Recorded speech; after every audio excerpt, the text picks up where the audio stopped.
You don't need that job anymore.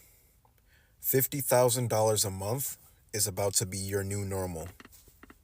And the reason I know this is because I'm about to teach you something that I wish I knew a long time ago. You know what a trust fund is, right? When you think of a trust fund, you think of someone wealthy that puts all their assets in a trust fund so they can protect them and pass them down to their children. But I bet you didn't know that it's not people who are already wealthy that get a trust fund.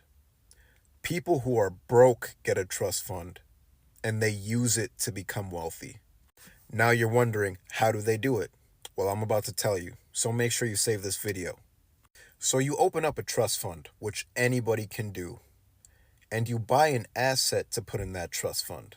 Now, if you're thinking, well, I don't have an asset to put in the trust fund, what people will do is they'll just go and buy a life insurance policy. And life insurance policies are very inexpensive.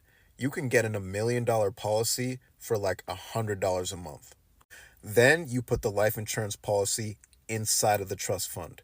Now the trust fund is worth $1 million if you bought $1 million policy to put in the trust fund. And then you do what the ultra rich do. People like Jeff Bezos and Elon Musk, they don't just have billions of dollars sitting in a bank account.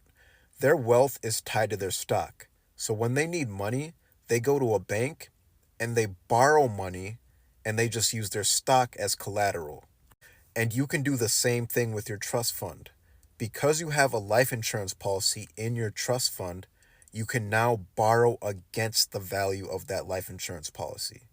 Now, obviously, if you borrow the money, you can do whatever you want with it. But the smart people, they take it and they use it to go invest and buy businesses.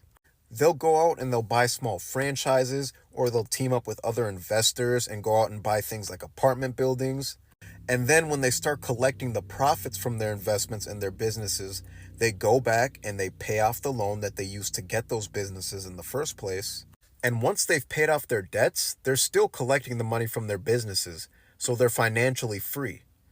And as long as they continue to save and reinvest that money, they're now financially free and can start creating generational wealth for their family. And this is just one of the many things that people do to create wealth that we just don't know about. And if you're wondering where I learned all of that, it's in the book called Wealth Secrets. If you want to grab it, I have it linked in my bio. And if I were you, I would get it and I would try and learn as much as possible from that book. There's a ton of ways to create wealth with resources that are already available to us. We're never going to create wealth with our 9-to-5 jobs. I'm sorry, we're just not. So go and grab Wealth Secrets, pick the strategy that you feel will work the best for you, and start creating generational wealth for your family. Because generational wealth starts with you.